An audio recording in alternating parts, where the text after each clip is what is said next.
Alright, for this module we're going to be looking at magazine versus newspaper photography, and while there are certainly a lot of similarities, there are definitely some key differences that we're going to be focusing on today, and it's really important that we pay attention to those because in my experience with photography students, especially those that are starting out at the beginning of the year, beginning of semester, a lot of times you don't get your first magazine assignment until 2 or 3 months after you've started.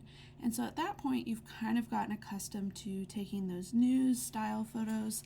And at times it can be hard to switch. For some people, certainly it's been easy.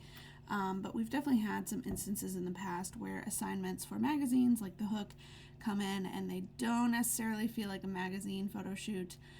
So that's really what we're going to be paying attention to today, as well as how to shoot inanimate objects, especially those that might come up for magazine opportunities.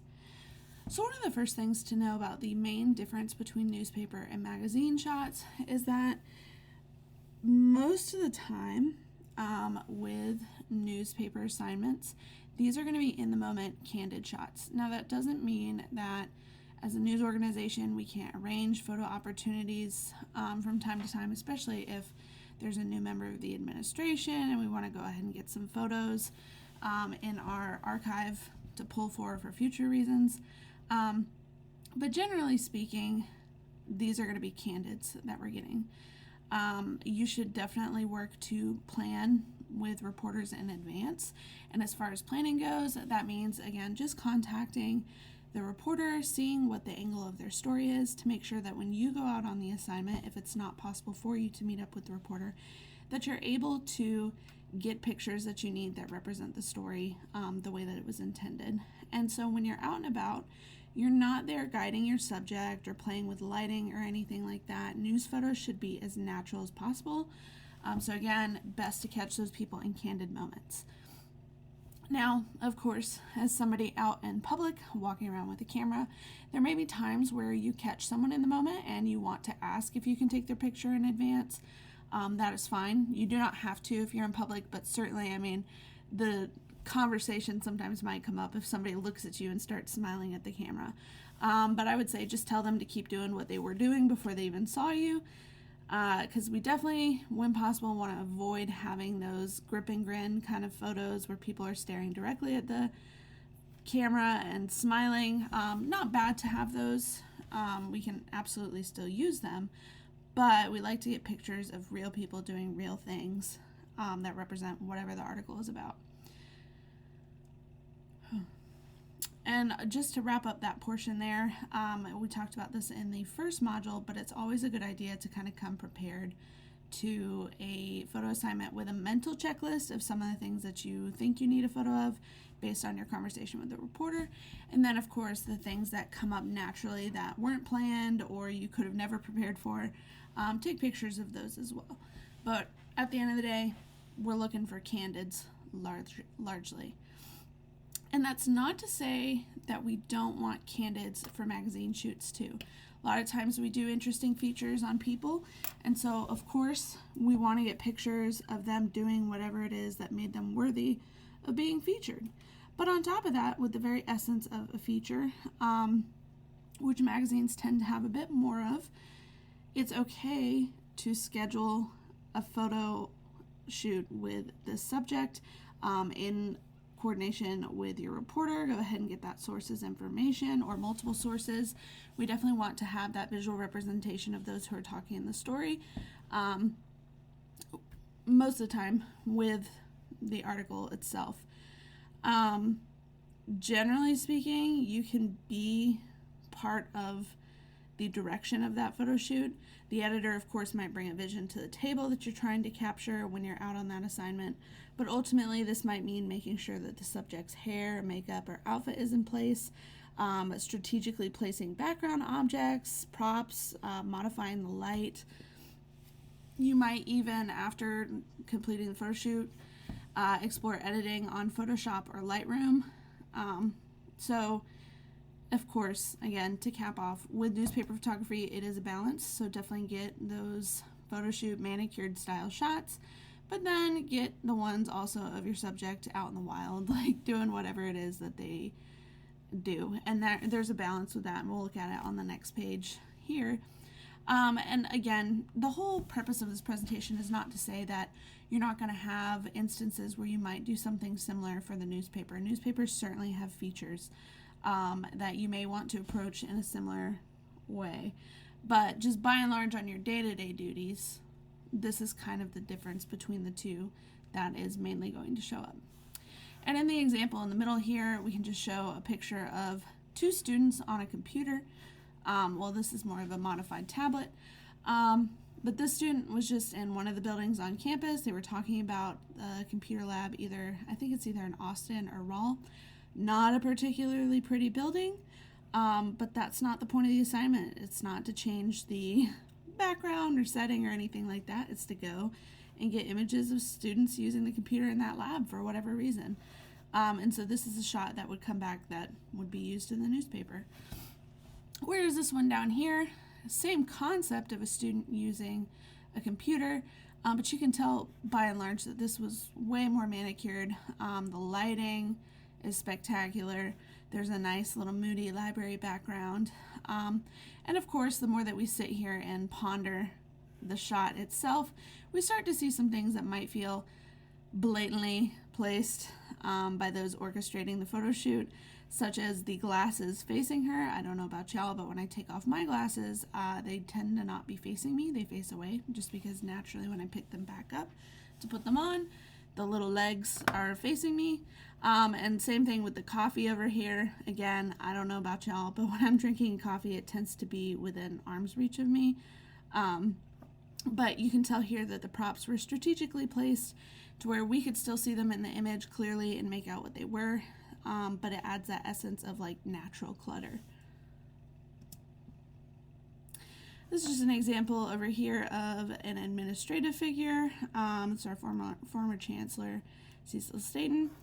This is an image that the newspaper pulled. I'm not going to say super frequently just because we had other images to pull of him. But this is just one of the shots in general that would be pulled from time to time if we needed to get something up quickly of him as a candid shot. And also just the kind of image that we would tend to take of him and have most in our archives is him out and about doing things, whatever that may be. And in this case, it was speaking to a crowd on campus. Over here, this is something that you would see more likely with a feature article. And again, it just goes back to it's very clearly manicured lightings, chosen background. He's looking at the camera. He's not really doing much other than that. But the point is to showcase the subject with the photo. And a lot of times these kind of images make for a great dominant image with a magazine spread, especially like a billboard display if we wanted to run this picture of any administrative figure over a 2-page spread and then start our article or have a big headline over here. This would be a good image to do that with.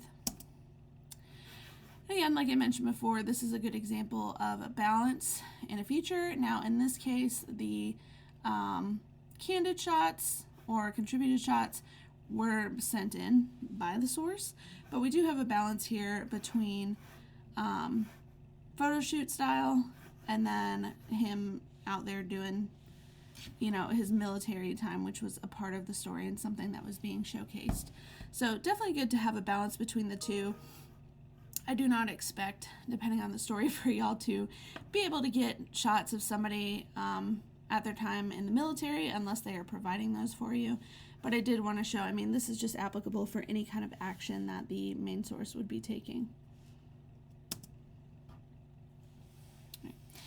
Moving forward, next thing is that in newspaper versus magazine, newspaper you generally want to be a lot more straightforward with your imagery. Newspaper photography should tell it like it is. Photography is certainly an art, but on the news side, you don't want to leave readers having to interpret what your photo means. Because we're often covering stories in the moment, it's always going to be best to get subjects doing whatever the article topic is about. It's not to say that we can't use conceptual or like photo illustrative style images in the newspaper from time to time, but again, we're not here to quiz our readers or make them guess how that photo is even relevant. And the example that I like to use with this is sometimes it becomes pretty obvious when there's filler and you're trying to make your reader do this like mental hop to connect it. We had one time an article on professors that were doing some kind of research, and they needed to fill space in the paper. And so instead of using headshots of the professors or something like that, or finding another place to use art, they ran this big picture of the cupola with the article. And now, of course, the cupola is a symbol of the university, and so by and large, if we wanted to, we could probably run a picture of the cupola with almost any article regarding ACU that we run. But again, it's not something that's illustrating the story, and a good news photo can tell you what the story is about without somebody ever having to read the article or even the headline sometimes. If it is a good photo, somebody can look at that and at least get the general idea of, okay, what is this story going to be about, just based on the image alone. So just pairing like a cupola with it, that's kind of what I'm getting at, is it's making your reader do too many hop, skips, and jumps to get to the point about how this is even related to the article. And then with magazine, you do have some room to play with the conceptual imagery where you're making your readers just think a little bit more. And oftentimes that's part of the, I'm not going to say deeper nature of the features that y'all are running, but certainly there are more topics that are covered in there that might be harder to capture in real time. The example that I come to is mental health on campus. We've done a couple articles on those. One of the, cliche pictures that we could take is a student, in a ball in their room in the dark with their head in their hands, looking visibly upset, to kind of represent mental health aspect, anxiety, and things like that. But we don't want to rely just on the cliches. So this is where the conceptual imagery kind of comes in, and the way magazines operate, you certainly can have some more fun with the headline. You can have longer decks to go with it than you would have in the newspaper. And so if you were to have a conceptual image of a girl looking inward through a piece of shattered glass at herself, and we were to run a headline over here talking about mental health and, it's a crisis across the nation and how 18 to 20 something year olds are handling it, whatever the article is about, you can go into detail over here and your reader is going to make that connection. Because generally speaking, magazines have more room to lay out what's going on in there, and so your reader has more time to kind of focus and digest and make those connections. Whereas with the newspaper, a lot of times you've got more than one article on the page that is competing for your reader's attention, and that's why we want to get more straight to the point. Whereas magazines, you can have a little fun with conceptual imagery when appropriate in there, because there's a lot less competition going on.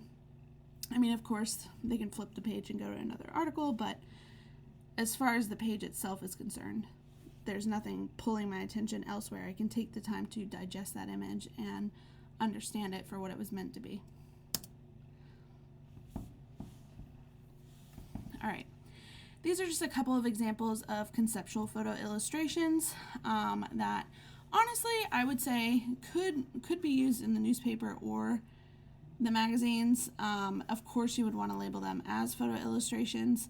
But this is just an option of thinking outside the box. And, usually when I poll students on these, I get pretty rapid response. This is just about the hold the technology has on us, and all three images. It's just different ways of representing it to create a more stylized image. However, of course, generally with the turnaround time on assignments, you might see something like the one on the left or the one over here on the far right. In a magazine, something like this might be more easily put together on a production night for a newspaper. So just kind of the difference here too between the styles of photo illustration that you might see in a publication simply because of turnaround time and things like that. Now, if you wanted on a regular production night to represent, people being sucked in on their technology, some easy things would be thinking about areas on campus where you can obviously get pictures of students in mass on their phones and gadgets. This one up here in the top right, probably most likely somewhere like the bus stop, on the mall, in the student center. These are all library. It's going to be a great place to capture pictures of people in large groups engulfed in their technology. This picture right here is another example of a conceptual image, and of course, pre-2020, people might have guessed that this was, fear over illness or constantly being ill, battling illness. Even some people suggested hypochondria as an option for this image, but of course, in a post-2020 world, we're looking at something most of us are thinking pandemic. And then, of course, the fear and fatigue that also came from the mask wearing and just not knowing, what was going to develop with that. So this is an example of a more conceptual image. Again, not something that you couldn't necessarily use in the newspaper, and definitely helps to tell the story, but certainly would want to be marked as a photo illustration versus just a picture that I just took as a photographer. But you could definitely use this in either a magazine or a newspaper.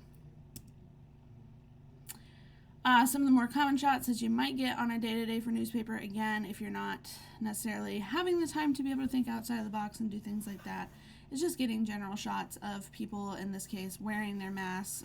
In this case, they were able to get into one of the clinics and get a picture of these medical professionals preparing one of the vaccines.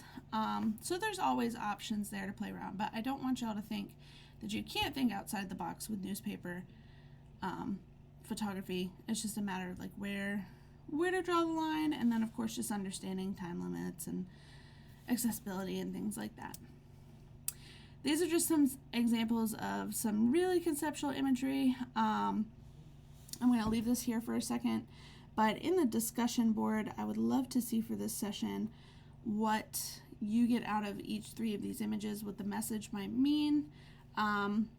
Every semester I get all kinds of interesting answers, and I've gotten some similar ones, but pretty much every time I teach this course, somebody gives me a different answer than I was expecting for one of these images.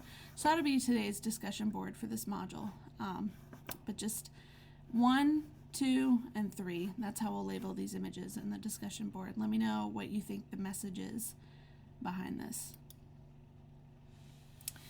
Moving forward, we're going to get into the inanimate object portion, and as I talked about in the first module, food is usually one of our most covered inanimate objects. Not to say that we don't cover other things or other things don't come up, but this is just like the most common one.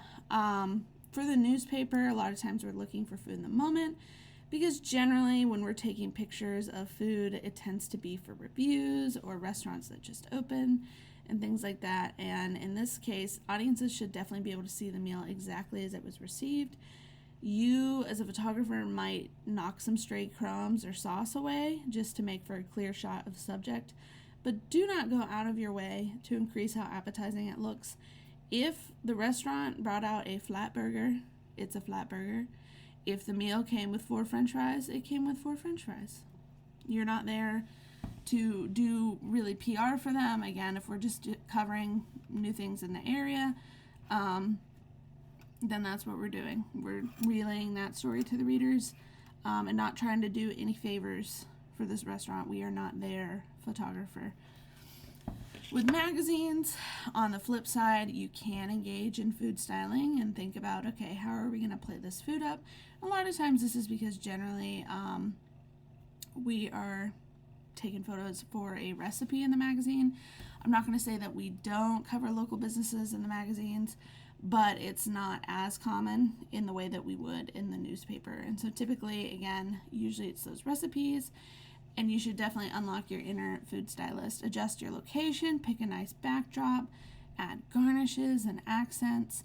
Have some fun with it, make your cupcakes look good. I mean, I had to play with these and put them near a window in my dark apartment. The only thing that if I could go back on it, I would have lit the candles on this and then probably put some like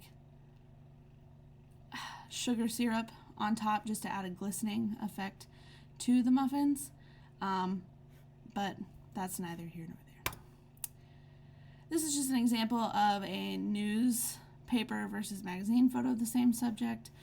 This was local in town. I think it was from 252 Buzz or the Daily Reflector, but this is one of the pictures they took at a place called Eat 23 a couple of moons ago. They're not even open anymore, but these are their cinnamon roll pancakes. You can see here, there's still, drippings on the side and things like that, but by and large, a good shot. The only thing I would say is if I had been in there, probably would have recommended cropping a little bit tighter, but again, you're there to deliver information to your reader. It does not always have to be the show-stopping, oh, look at this cinnamon roll pancake. And of course, there were other images accompanying of the establishment itself, and as we talked about in the last module, it's good to get a mixture of those things. This is just one of their star items, but I did like to use this because when you Google cinnamon roll pancake, you do get some more manicured options, and I thought this was a good opportunity to show the difference between something that you might see that's just there to tell you kind of what a local restaurant's got going on versus something you would see in a magazine where we're telling our readers, how do you make cinnamon roll pancakes? And you can still have the drips and stuff here. It can certainly still look natural. It does not have to be incredibly manicured, but you can see they spend time with this little slate background, the nice addition of the napkin and the butter plate in the background. These are the things I want y'all to be thinking about when you're approaching magazine food photography. In my opinion, this is an example of a bad food review photo, and by bad food review photo, I got this from a newspaper in Florida, and their review was crazy. They gave them 5 out of 5 stars, but the picture itself doesn't do any favors. And again, I'm not saying that you have to do favors for the establishment, but going back to, you want your photo to kind of help tell the story without anybody ever having to read the story if they don't want to or they don't get to it. Of course we want them to read the story, but the photo should help sell why you should read the story. And this one's just not doing it. Of course, you got the thumb over here. It's takeout, which is not a bad thing, but I would say this one came from another newspaper doing the same kind of review. And they left it in its element. You were able to see it served as is. They've got the little cup of ranch here and drink as just kind of an accent, but they've not touched anything or changed anything. They're just giving a little bit more that allows the food to shine as is and would make more sense to me as a 5-star review photo. But this is just strictly newspaper example. I can't see a situation where you would be reviewing wings over in the magazine unless maybe you were doing a local comparison, but I don't know. Going back to the food styling concept, if you do get assigned to a food article for the hook, I know a lot of students don't have great looking kitchens. Obviously, we don't expect you to have this amazing setup to take photos in there. So there's certainly things that you can do to make everything a little bit more appealing. This is from a couple years back, and this is no knock to the photographer that submitted this. She took great photos for us, especially for the newspaper, but this was when we were transitioning from newspaper having its own photographers and magazine having its own photographers to both of them sharing photographers. And so this was her first time taking magazine photos, and they were doing a chicken dinner concept and a step-by-step, and these were part of the photos that were turned in, which inspired me to do this session because there's a couple things going on here. I don't think I have to explain it too much to y'all. We got too many distractions in the background. The cutting boards certainly could have made for nice backdrops, but we're not really focusing on either of those. We've got two different things going on here, and by all means, please separate the fresh food from the uncooked poultry. But there's not really any focus here, and so there are ways around that. I'm going to go ahead and say very rarely, I'm sure there's an instance out here, but I cannot think of it right now. Your readers don't want to look at raw food, so keep that in mind. And your next question probably is, okay, well, if we're doing a recipe or a step-by-step, how can I encompass these ingredients into a picture in a way that's going to be appealing for the reader? And so after this, when we started looking more at magazine photography and things to do to kind of strengthen the staff as a whole, one of the big things that came from that is flat lays. And so with that, you can still relay to your readers what exactly is needed. I thought this was a great one taken by a student editor. So she wasn't even a photographer, but she was one of the first students to take a stab at doing a flat lay. And I thought that this was awesome and a great way to display ingredients. So you've got your chicken stock here, the noodles, the chicken itself, an onion, lime juice, and I believe that's oregano in the background sprinkled around the board. This was for a soup recipe, so thinking outside the box, instead of showing just a picture of the soup, you certainly can do both. You can do a flat lay and a picture of the final product if you want to. But this was a great way to play these out for the reader in a way that shows you exactly what you need, in addition to the words that will read off all the ingredients anyways. And you can see here she used the cutting board as the main backdrop. Doesn't look like an expensive cutting board, and the point of that is it doesn't have to be in order to help make it look good. And similarly here, I think she was living in one of the, I don't know, grid apartments, and of course those, again, along lines of not being known for some of the best looking kitchens. You wouldn't even know. She was able to get some natural lighting in on this and help bring it to life otherwise. So don't think that you have to have this elaborate setup in order to pull off visually appealing food photography or inanimate object photography in your apartments, in your dorms, things like that. Use the materials you have to your disposal. On that note, I do want to stress that, especially if you're doing recipes, contact the reporter in advance as soon as you get the budget, because y'all should be getting the photography budget at the same time that reporters are nailing down their assignments for the magazine specifically. So if you've got a food one, with anything, do try to meet up with the reporter, but definitely with the food one, because you generally should not be the one cooking the food too, or conducting the DIY. If a reporter is writing an article or a piece on it, they should have also practiced the recipe. We're not in the business of just pulling things offline and saying, here you go, try this recipe. There's that, curated aspect that the reporters are supposed to be going through. So definitely contact the reporter so you can arrange a time to meet up either while they prepare the dish, so you can go ahead and get eyes on those ingredients and get a setup going. If you know you're doing a flat lay, or if y'all know you're not doing a flat lay and you just want to do something in the final product, you can determine whether you want to do that at your place, their place. They can bring it over in Tupperware, and you can set up nice bowls or things like that if it's soup, whatever it is. But of course, we've also had students take pictures of items in the office, so that's certainly an option for y'all too. This was a couple of years ago. They were doing a piece on Irish soda bread, and so the reporter made the Irish soda bread. She brought it into the office, and the photo editor just set it on our white table and then set up pieces of white printer paper in the background to kind of create a little tiny baby studio for our Irish soda bread, just to get this shot right here where it was a close-up. And with things like that, it's kind of nice because everybody in the office got to try the soda bread. So just throwing that out there as an option, but certainly y'all definitely need to be meeting up, whether it's a recipe, a DIY project, what have you. They need to be trying these things out to make sure what they are writing about is not crap.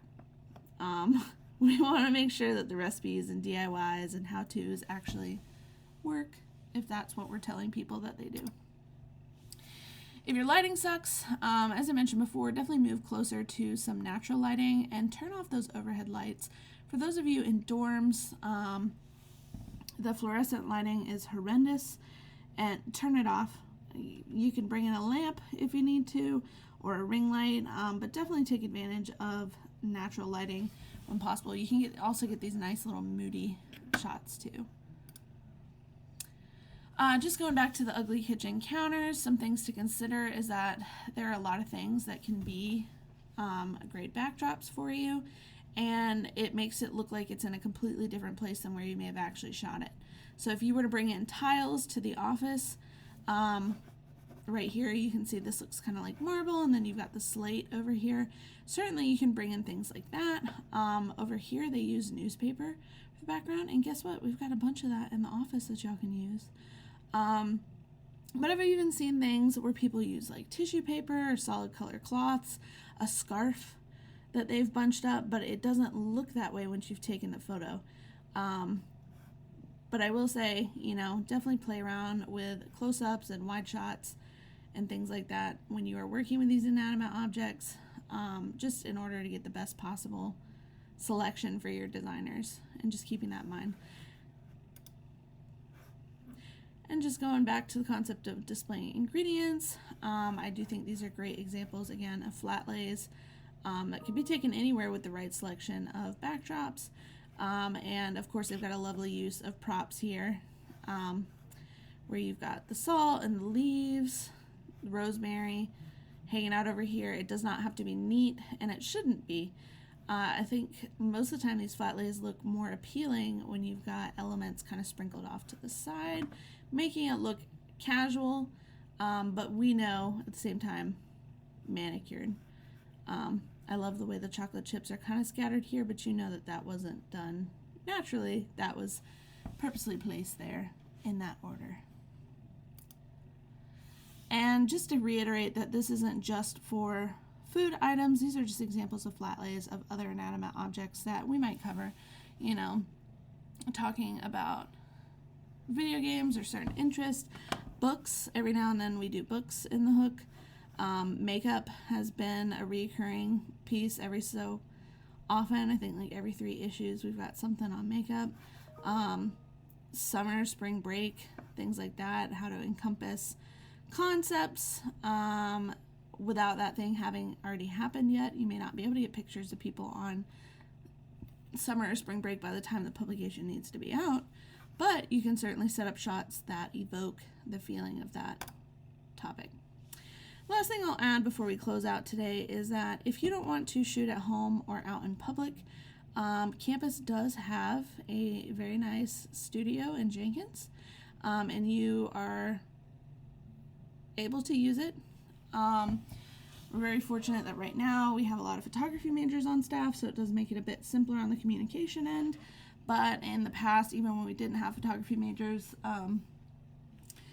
definitely just a matter of reaching out to the Jenkins photography lighting studio in order to kind of figure out how to reserve that and go through that process. My only thing is, please, please, please clean up the studio when you're done and be nitpicky about it. Of course, this example that I like to pull in, we got these beautiful photos for expressions one year from our staff, but unfortunately we were contacted afterwards where the staff of Jenkins was saying that there was a lot of glitter left everywhere and that the students had left their McDonald's cups and bags and trash and things like that. They were very upset, and were saying if it happened again that students would no longer be able to use the lighting studio. Now I will say, on defense of our students, they said that they definitely didn't mean to get glitter around. They thought they really checked for it, and that they think they only left 1 McDonald's cup. The truth probably lies somewhere in the middle on both ends. Regardless, take all the beautiful photos that you want in there, but just make sure that you are going in and making sure it is as clean as it was before you got there. And if you show up and it was a mess before you even got started, go ahead and let somebody know in Jenkins, so that way we're not blamed for it, and get our access revoked for Pirate Media 1. So again, I trust y'all, and this was just a one-off thing, and the students were very apologetic about it. And then, of course, I have to reiterate again, beautiful photos came out of it, but we don't want to be on thin ice with the only lighting studio on campus. So definitely just make sure that everything is staying cleaned up when you're in there. All right, and that concludes today's session. Be sure to complete your discussion board at the end and continue on to Module 3.